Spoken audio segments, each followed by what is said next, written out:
Are you Year 9, choosing your GCSEs and not sure what to take or a bit stuck in terms of how they might affect your future?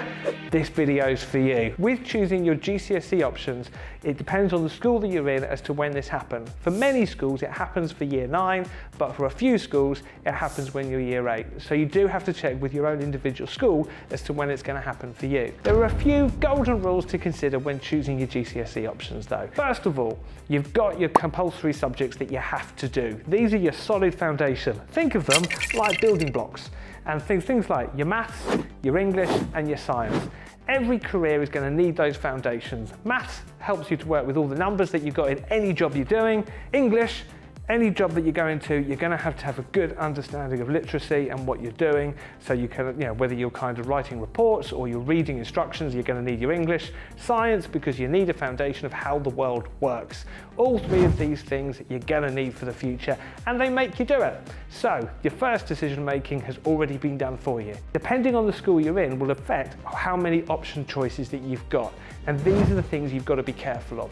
There is only one subject that if you don't take it now, makes it really difficult to pick up later, and that's modern foreign languages. So if you don't pick it up now, it's really difficult to then pick it up later if you want to do so within a sixth form. So if you think you want to do something with languages, best take it now. The next bit you've got are two other subjects, history and geography.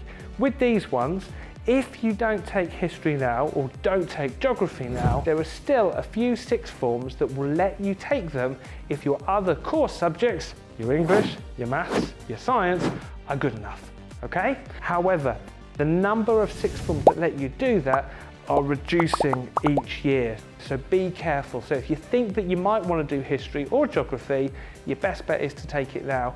Otherwise, you're going to be having to hunt around for a sixth form that will let you take it without having that underpinning knowledge for your GCSE.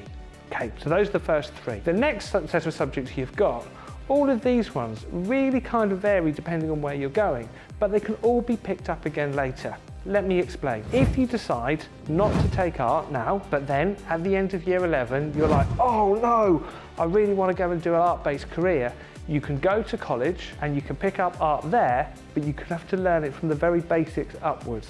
So you're having to go back and basically catch up on all the stuff that you haven't done. So you have to be careful. Art, music, drama, these all behave the same way. So if you don't take them now, you can take them after year 11 if you haven't taken them, but you're going to have to work from back and catch yourself back up. But if you have taken them now, you can start at a higher level. And that's why some people take them now, so you don't have to start from the beginning again. Now, for other subjects, it really does vary. So we have subjects like business and health and social care. And many of these you can actually take again at college if you haven't taken them now, as long as your core subjects are strong enough and not have to go back and start at a lower level, as long as your maths and your English, sometimes your science, is strong enough. And these ones behave slightly differently. So what you can see is there's different consequences for different subject choices. And you just need to bear that in mind when you're thinking about what you want to do. Now, crucially, it's quite normal to not know what you want to do at this age. So what I'd like you to think about, imagine that you've got a bag. And in that bag, what you're going to do is you're filling out some skills for the future. So you might be going, you know what, I want a bit of art. Boop, and you're going to pop that in. You might be going, I think I might like some history. Boop, you pop that in, and just for a bit of fun, you want a bit of music. Boop, and you pop that in alongside your compulsory subjects. You put the bag on, and then you're ready for your adventure, which is your future. Now, when you get to year 11, your ideas will probably be completely different. And you look in your bag and you see what you've got.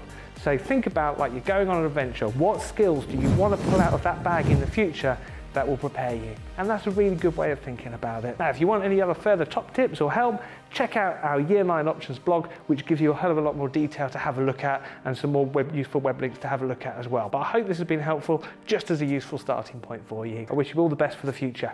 Take care.